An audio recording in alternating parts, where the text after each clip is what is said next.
Hello everyone. तो आज की वीडियो में मैं आपको बताने जा रहा हूँ प्रोजेक्शंस के बारे में। ऑर्थोगोनल प्रोजेक्शंस इनको बेसिकली बोलते हैं। अब ये ग्राम स्मिथ प्रोसेस को समझने से पहले इसको समझना ज़रूरी है। तो क्या होता है प्रोजेक्शंस, इसको आपको मैं बताता हूँ। देखिए हमारे पास यहाँ पे V एक इनर प्रोडक्ट स्पेस है। क्या है? एक इनर प्रोडक्ट स्पेस है। W क्या है? इस V का एक फाइनाइट डायमेंशनल सब स्पेस है। ठीक है। फाइनाइट डायमेंशनल सब स्पेस होने का मतलब है कि W ऐसा सब स्पेस है V का जिसकी बेसिस में फाइनाइट नंबर ऑफ एलिमेंट्स होंगे। तो जो हमारा U होता है, U वेक्टर V में प्रत्येक U वेक्टर को, every vector U in V can be expressed in exactly one way as, उसको एक वे में मतलब एक तरीके से रिप्रेजेंट किया जा सकता है। कैसे? U वेक्टर बराबर W1 vector plus W2 vector. जहाँ पे आपका ये W1 वेक्टर जो है, जो हमारा ये W1 वेक्टर है, ये किस में बिलोंग करता है? कैपिटल W यानी सब स्पेस में। और W2 वेक्टर जो है, ये W के कॉम्प्लीमेंट में। ठीक है, मैंने अपनी पिछली वीडियो में बताया था ऑर्थोगोनल कॉम्प्लीमेंट। तो W का जो ऑर्थोगोनल कॉम्प्लीमेंट होता है उसको हम बताते हैं W परपेंडिकुलर सब स्पेस के थ्रू। ठीक है। और ये दोनों ही क्या होते हैं? ये दोनों ही V के सब स्पेस होते हैं। तो देखिए कौन दोनों लोग होते हैं V के सब स्पेस? W और W परपेंडिकुलर। ठीक है। अब ये हमारा, ये तो आपने समझ लिया कि W1 W को बिलोंग करता है, W2 वेक्टर W परपेंडिकुलर को बिलोंग करता है, और हमारा V का वेक्टर इन दोनों के एडिशन के रूप में लिखा जा सकता है। इसी से एक थ्योरम जो है वो इस वीडियो में तो मैं नहीं बताने वाला हूँ, क्योंकि अभी इस वीडियो को मैं ज़्यादा लंबा नहीं खींचूंगा। इसके बाद मैं आपको ग्राम स्मिथ पर एक वीडियो दूंगा। पर आपको एक थ्योरम आता भी एग्जाम में कि V को हमको दिखाना पड़ता है कि वो W और W परपेंडिकुलर का डायरेक्ट सम होता है। इस पर एक थ्योरम आता है एग्जाम में। ठीक है।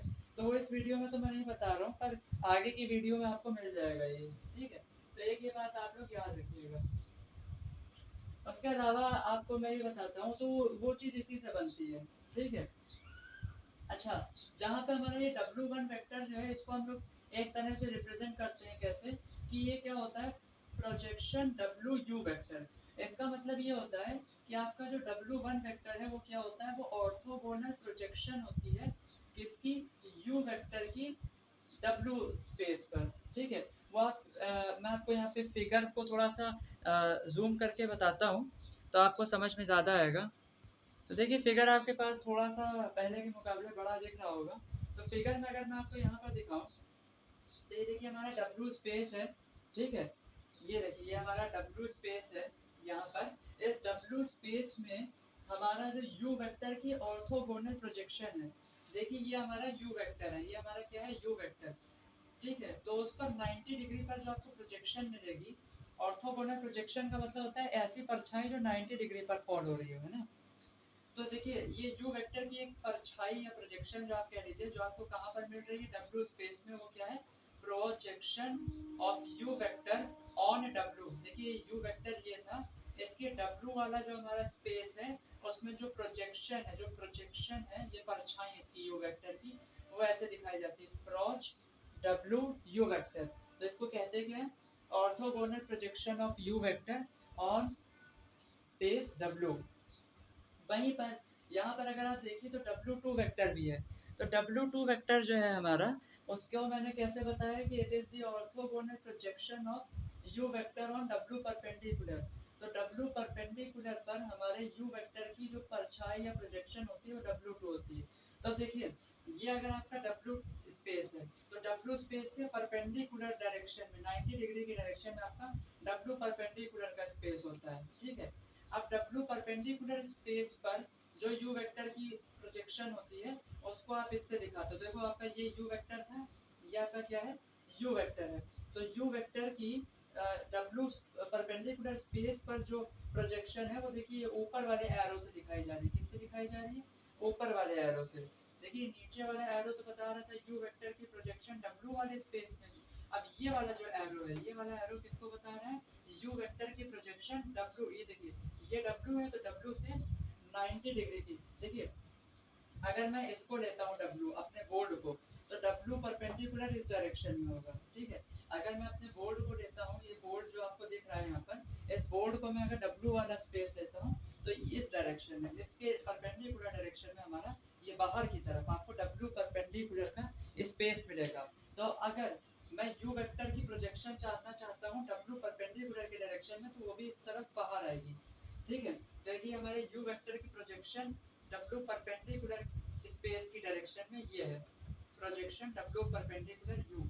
तो इसको क्या W2 हमारा क्या है, तो ये देखिए यही आपका क्या है, यही आपकी जो ये जो चीज है यही हमारी क्या है W2 है, यही हमारी क्या है W2 वेक्टर है।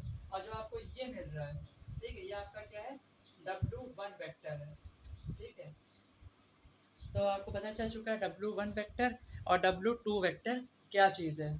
ठीक है, तो देखिए तो देखिए इसको मैंने मान लिया था इक्वेशन नंबर 1, इसको मान लिया इक्वेशन नंबर 2।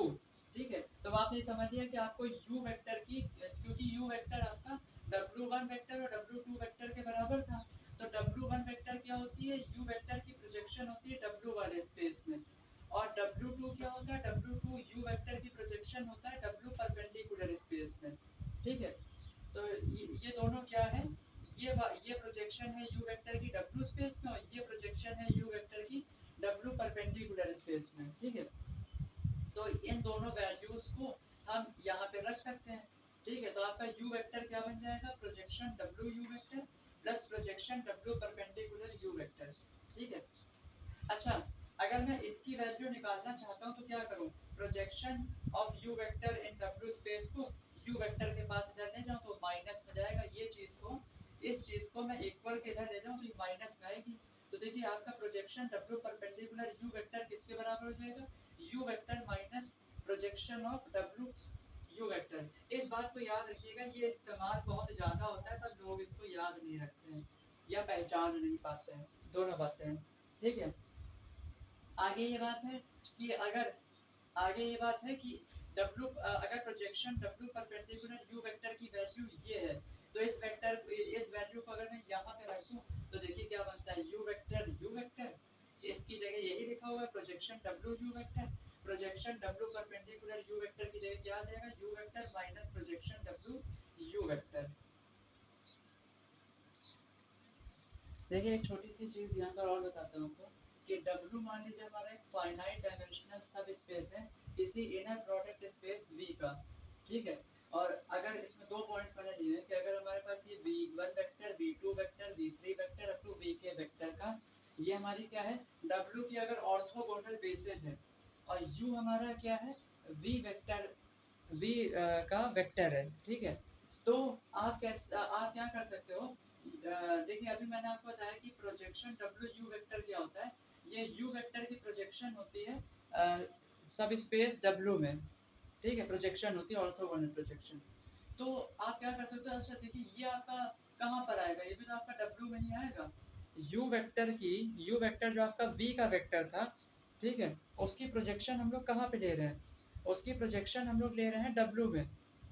ठीक है, ये आपका U वेक्टर जो है वो V में है, और उसके आप ऑर्थो, अभी देखिए मैंने आपके सामने फिगर यहाँ पे था, मान लीजिए इस तरह से अगर बना हुआ है, ये हमारा V वेक्टर स्पेस है। ठीक है, इस V वेक्टर स्पेस में यहाँ कहीं आपका ये W सब स्पेस है, क्या है ये आपका W वाला सब स्पेस है। ठीक है, थोड़ा सा मैं और बड़ा बना देता हूँ इसको कि ये इस तरह से मान लीजिए आपका, देखिए ये आपका मान लीजिए W वाला सब स्पेस है। तो आपका u वेक्टर कहाँ पर है, u वेक्टर तो आपका ऐसे ही v में है ना, तो ये u वेक्टर मान लीजिए आपका इस तरह से, ये u वेक्टर जो है आपका वो कहाँ पर है, इस तरह से मान लीजिए u वेक्टर हमारा बना हुआ है। तो ये u वेक्टर है आपका, ये क्या है u वेक्टर इस डायरेक्शन में। ठीक है, इसकी हम लोग क्या ले रहे हैं, इसकी हम लोग प्रोजेक्शन ले रहे हैं कहाँ पर, W में, ऑर्थोगोनल प्रोजेक्शन। तो वो मान लीजिए आपकी इस तरह से थी, ये थी आपकी प्रोजेक्शन ऑफ W में u वेक्टर की। ठीक है, ये u वेक्टर की प्रोजेक्शन हम लोग कहाँ पर ले रहे थे, W में ले रहे थे। ठीक है, मैं इसको आपको जूम करके एक बार दिखा देता हूँ। तो देखिए आप लोग फिगर में देख सकते हैं कि V हमारा वेक्टर, V हमारा इनर प्रोडक्ट स्पेस है, इसमें ये u वेक्टर है, और इसकी जो ऑर्थोगोनल प्रोजेक्शन ली जाती है वो आपके W वाले स्पेस में आती है, u वेक्टर की प्रोजेक्शन W वाले स्पेस में। ठीक है, तो तो देखिए इस वजह से क्या होगा कि अब ये हमारी क्या है, ये जो हमारे पास बन रहा है, it is the orthogonal basis for W. ये डब्ल्यू की क्या है, ऑर्थोगोनल बेसिस है। देखिए अगर आप ऑर्थोगोनल बेसिस के बारे में नहीं जानते हैं तो मैंने इस पर भी वीडियो अपलोड कर रखी है, orthogonal basis, orthogonal set, orthonormal set, orthonormal basis, ठीक है। तो देखिए आप अपने यू देखिए ये इसका एलिमेंट है ना डब्ल्यू का, ये डब्ल्यू का एलिमेंट है, projection of you vector in W, ये डब्ल्यू का एलिमेंट है और ये डब्ल्यू की ऑर्थोगोनल बेसिस है। तो ये क्या, देखिए मैं यहाँ पे आपको बता देता हूँ, ये प्रोजेक्शन है हमारा, प्रोजेक्शन डब्ल्यू यू वेक्टर, ये किसको बिलोंग कर रहा है, ये डब्ल्यू को बिलोंग कर रहा है, ठीक है। क्योंकि ये डब्ल्यू को बिलोंग कर रहा है और ये डब्ल्यू की ऑर्थोगोनल बेसिस है, तो ये अपनी बेसिस के एलिमेंट्स के लीनियर कॉम्बिनेशन में इस तरह से लिखा जा सकता है, ठीक है। तो देखिए projection W you vector which is vector of W सब स्पेस, उसको हम लोग लिख सकते हैं v1 vector, v2 vector, v3 vector, vk vector के लीनियर कॉम्बिनेशन में। देखिए ये v1 वेक्टर है, ये v2 वेक्टर है, ये vk वेक्टर है, इनके लीनियर कॉम्बिनेशन में हमने इसको लिखा है। और क्योंकि ये ऑर्थोगोनल बेसिस है तो ऑर्थोगोनल बेसिस में कुछ स्पेशल टाइप के स्केलर्स लगते हैं जो कि इस तरह से लगते हैं, u वेक्टर का इनर प्रोडक्ट v1 के साथ अपॉन नॉर्म v1 का स्क्वायर, जब आप v1 लिखते हो। जब v2 वेक्टर होता है, ठीक है, जब आपके पास क्या होता है v2 वेक्टर होता है, तब आप क्या करते हो, तब आप यहाँ पे स्केलर लगाते हो u वेक्टर का इनर प्रोडक्ट v2 वेक्टर के साथ upon square of norm of v2 vector, ऐसे ही वहां पर भी। अच्छा यही वाले स्केलर क्यों लगेंगे, तो इसके लिए आप मेरी ऑर्थोगोनल बेसिस वाली वीडियो देखिए, उसमें आपको समझ में आ जाएगा। उसमें मैंने डिटेल में बताया है कि ऑर्थोगोनल बेसिस में इस तरह के स्केलर क्यों लगता है। तो ये स्केलर क्यों है ये आपको बता देता हूँ। देखिए यहाँ पे दो वेक्टर्स का इनर प्रोडक्ट हो रहा है, दो वेक्टर्स के इनर प्रोडक्ट से आपको जो मिलता है वो स्केलर होता है, और नॉर्म से भी जो आपको मिलता है वो भी आपका रियल नंबर स्केलर वैल्यू होती है, ठीक है। तो ये पूरी चीज एज अ होल स्केलर होती है। दूसरी बात, अब यहाँ पर देखिए यही वेक्टर्स के सेट को अब मैं कह रहा हूँ कि मेरे W की ऑर्थोनॉर्मल बेसिस है और U हमारा कोई वेक्टर है V इनर प्रोडक्ट स्पेस में। तब आप देखिए अभी भी आपका W का जो वेक्टर होगा वो कैसा होगा, वो आपका ये होगा projection of U vector in W space, ठीक है। ये आपका W का क्या होता है, एलिमेंट होता है। तो इसको मैं अब इनके लीनियर कॉम्बिनेशंस में इस तरह से लिख सकता हूँ। बस अब क्या होगा, अब आप देखिए v1 वेक्टर आपका आ रहा है यहाँ पर, ठीक है, यहाँ पर आपका v2 वेक्टर है, उधर आपका vk वेक्टर है, पर अब स्केलर के तौर पर इस तरह से लिखा जाता है u वेक्टर का इनर प्रोडक्ट v1 के साथ। अब इसको आप नीचे नॉर्म से डिवाइड नहीं करते हो, ठीक है। तो एक तो ये चीज़ आपको मैंने बता दी। ऑर्थोनॉर्मल बेसिस पर भी मेरी वीडियो है, आप उसको देख सकते हैं। देखिए प्रोजेक्शन पर एक क्वेश्चन बताते हैं आपको हम कि आर क्यूब जो होता है हमारा space, inner product space R cube या आर थ्री जो भी आप इसको बुलाते हैं, थ्री डायमेंशनल यूक्लिडियन स्पेस ये कहलाता है। इस पर प्रोजेक्शन को कैसे कैलकुलेट किया जाता है, तो हमने कहा कि आर क्यूब पर आपका यूक्लिडियन इनर प्रोडक्ट है ना, और डब्ल्यू जो है वो सब स्पेस है आर क्यूब का जो कि स्पैन हो रहा है दो ऑर्थोनॉर्मल वेक्टर से v1 वेक्टर v2 वेक्टर। देखिए ग्राम स्मिथ प्रोसेस की जो प्रूफ होती है उसको समझने के लिए ये क्वेश्चन समझना बहुत जरूरी है। तो ये दो ऑर्थोनॉर्मल वेक्टर्स हैं जिनसे हमारा W स्पेस क्या हो रहा है, स्पैन हो रहा है।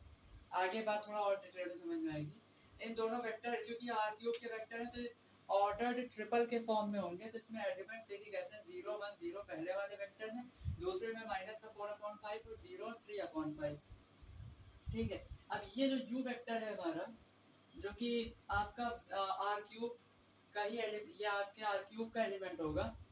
देखिए ये दोनों वेक्टर्स आपके W में होंगे, ये दोनों वेक्टर किसमें, W में, क्योंकि ये इनसे स्पैन हो रहा है। और आपका ये U वेक्टर जो है जो कि आपका आर क्यूब का वेक्टर है, ठीक है, इसको रिप्रेजेंट कैसे किया जा रहा है, 1 1 1, इसका ऑर्डर ट्रिपल ये बन रहा है।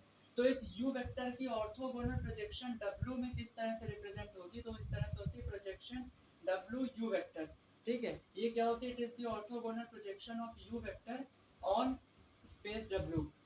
अब क्योंकि ये सब कैसे वेक्टर्स हैं, ऑर्थोनॉर्मल वेक्टर्स हैं। अभी थोड़ी देर पहले मैंने आपको बताया कि अगर ऑर्थोगोनल वेक्टर्स होते हैं तो हम अपने प्रोजेक्शन डब्ल्यू यू वेक्टर को कैसे लिखते हैं। अब ये ऑर्थोनॉर्मल है तो उनको किस तरह से लिखा जाएगा, जस्ट अभी थोड़ी देर पहले आपको बताया था कि ऑर्थोनॉर्मल वेक्टर्स अगर हैं तो आप अपने प्रोजेक्शन डब्ल्यू यू वेक्टर को कैसे लिखते हो, ऐसे लिखते हो यू वेक्टर का इनर प्रोडक्ट v1 वेक्टर के साथ v1 वेक्टर। आप इसी क्वेश्चन के पहले हल्का सा चले जाइए वीडियो में तो आपको पता याद आ जाएगा। प्लस u वेक्टर का इनर प्रोडक्ट v2 वेक्टर के साथ v2, मैंने तो bk तक गया था, bk तक जाने की जरूरत नहीं क्योंकि हमारे पास सिर्फ w की ऑर्थो नॉर्मल बेसिस में दो ही वेक्टर हैं, कौन कौन, v1 और v2। इस अगर v3 v4 और होंगे तो इसी को आप आगे बढ़ाते जाइएगा, तब आपका u का इनर प्रोडक्ट v3 के साथ v3 वेक्टर प्लस u का इनर प्रोडक्ट v4 के साथ फिर v4 वेक्टर वो बनेंगे। पर अभी हमारे पास सिर्फ दो है तो हम दो का ऐसे ही लिखा जाता है, ठीक है। इसलिए आपको चाहिए u वेक्टर का इनर प्रोडक्ट v1 वेक्टर के साथ, तो मैंने देखिए यहाँ पर साइड में निकाल दिया है u वेक्टर का इनर प्रोडक्ट v1 वेक्टर के साथ। मैं आपको जूम करके दिखा देता हूँ। तो देखिए u वेक्टर का इनर प्रोडक्ट v1 वेक्टर के साथ क्या मतलब है, देखिए यूक्लिडियन इनर प्रोडक्ट में क्या होता है, यूक्लिडियन इनर प्रोडक्ट में सिंपल डॉट प्रोडक्ट कराते हैं, तो डॉट प्रोडक्ट किसका हो जाएगा, u वेक्टर का और v1 वेक्टर का, ठीक है। तो इनर प्रोडक्ट से मतलब है डॉट प्रोडक्ट, तो u वेक्टर आपका क्या था, वो था 1 1 1, याद रख दिया, उसका डॉट प्रोडक्ट हम लोग करा रहे हैं, ठीक है। ये हम क्या करा रहे हैं, यहाँ पर डॉट प्रोडक्ट करा रहे हैं, और किसके साथ करा रहे हैं, v1 वेक्टर की कोऑर्डिनेट है 0 1 0, उनको लिख दिया। तो क्या होगा, देखिए इसके पहले वाले नंबर का इसके पहले वाले नंबर के साथ डॉट प्रोडक्ट होगा, तो 1 का 0 के साथ डॉट प्रोडक्ट होगा, इस 1 का इस 1 के साथ डॉट प्रोडक्ट होगा, इसका जो तीसरा वाला एलिमेंट है, थर्ड एलिमेंट 1, उसका इसके थर्ड एलिमेंट 0 के साथ डॉट प्रोडक्ट होगा। तो देखिए 1 का 0 के साथ प्रोडक्ट 0, 1 का 1 के साथ प्रोडक्ट 1, और 1 का 0 के साथ प्रोडक्ट क्या आ जाएगा 0। तो कुल मिला के आपका u vector inner product v1 vector बन आ गया, ठीक है। तभी देखिए मैंने अपने यहाँ पर जो मैंने यहाँ लिखा उसमें लिखा है u वेक्टर का इनर प्रोडक्ट v1 वेक्टर के साथ कितना आएगा, 1 आएगा, ठीक है। और साथ में देखिए v1 वेक्टर जो था हमारा 0 1 0, उसको मैंने यहाँ पर लिख दिया है। दूसरा हम लोग u vector inner product v2 vector calculate करेंगे, तो देखिए ये u vector inner product v2 vector, यहाँ पर क्या होगा, u वेक्टर का डॉट प्रोडक्ट हो जाएगा किसके साथ, v2 वेक्टर के साथ, ठीक है। तो u वेक्टर का डॉट प्रोडक्ट मैं करा रहा हूँ v2 वेक्टर के साथ, u वेक्टर हमारा 1 1 1 जिसके कोऑर्डिनेट्स हैं, और v2 वेक्टर की कोऑर्डिनेट्स क्या है, वो है माइनस का 4/5 0 और 3/5, ठीक है। तो देखिए 1 का इसके पहले वाले का इसके पहले वाले के साथ प्रोडक्ट होगा, तो 1 का -4/5 के साथ, इस वाले 1 का 0 के साथ, और इस वाले 1 का प्लस के 3/5 के साथ प्रोडक्ट होगा, बीच में एडिशन हो रहा होता है, ठीक है। तो माइनस का 4/5 1 से मल्टीप्लाई होकर माइनस का 4/5 बना, ये 0 ही रहा, और 3/5 1 से मल्टीप्लाई होकर 3/5 बना, इन दोनों को भी जोड़ दीजिए तो माइनस का 4 प्लस 3/5 बन गया माइनस का 1/5। तभी देखिए मैंने u vector inner product v2 vector में माइनस का 1/5 लिखा है, और v2 वेक्टर तो उधर लिखा ही हुआ है, उसी को यहाँ पर वापस मैंने उतार दिया है, ठीक है। तो इतना शायद आपकी समझ में आ रहा होगा। आगे बताते हैं, आगे क्या करना है हमको, आगे ये करना है कि देखिए 1 इससे मल्टीप्लाई होकर क्या बन जाएगा, 0 1 0, ठीक है। 1 मल्टीप्लाई होगा 0 से, 0 1 1 से मल्टीप्लाई होगा 1 1 0 से मल्टीप्लाई होकर 0, मतलब कुल मिला के 1 किसी से भी मल्टीप्लाई होता है वही दे देता है, प्लस माइनस के 1/5 को अंदर मल्टीप्लाई कराइए, तो माइनस माइनस प्लस हो जाएगा, और ये 4 ऊपर रहेगा, नीचे 5 5 में 25, माइनस का 1/5 0 से मल्टीप्लाई होगा तो 0 मिलेगा, माइनस का 1/5 3/5 से जब मल्टीप्लाई होगा तो आपको क्या मिल जाएगा, देखिए -1 × 3 -3 5 5 जा 25। अब क्या करेंगे, इसके पहले वाले को इसके पहले वाले से जोड़ देंगे, तो 0 + 4/25, कॉमा लगा दीजिए, फिर 1 को 0 से जोड़ दीजिए, फिर कॉमा लगा के इसके तीसरे एलिमेंट को, थर्ड एलिमेंट यानी 0 को माइनस के 3/25 से जोड़ दीजिए, तो ये क्या बन जाएगा 4/25, ये बन गया आपका 1, और ये बन गया माइनस का 3/25, ठीक है। तो ये आगे ये क्या था हमारा u वेक्टर की ऑर्थोगोनल प्रोजेक्शन w पर। अब अगर हम लोग निकालना चाहते हैं u वेक्टर का कंपोनेंट ऑर्थोगोनल टू w, ठीक है, यानी हम लोग क्या निकालना चाहते हैं, u वेक्टर का वो कंपोनेंट जो w के ऑर्थोगोनल है, यानी w के परपेंडिकुलर है, ठीक है। तो w के परपेंडिकुलर जो भी कंपोनेंट होता है वो आपका किस में जाता है, w परपेंडिकुलर वाले सेट में, किस में जाता है, इसमें w परपेंडिकुलर जो सेट होता है, स्पेस होता है, उस स्पेस में आप u वेक्टर का कंपोनेंट निकालना चाहते हो, ठीक है। तो वो कैसे निकलेगा उसको हम लोग इससे बताते हैं, projection w perpendicular u vector, ठीक है। ये क्या है यहाँ पे बताना चाह रहे हैं हम लोग कि हम लोग निकालना चाहते हैं u orthogonal projection of u vector on w perpendicular. अभी इसी वीडियो में मैंने शुरुआत में आपको बताया था कि इसको कैसे निकाला जा सकता है, इस फॉर्मूले से। फॉर्मूला क्या है हमारा, u vector minus projection w u vector, ठीक है। तो u वेक्टर की वैल्यू क्या है,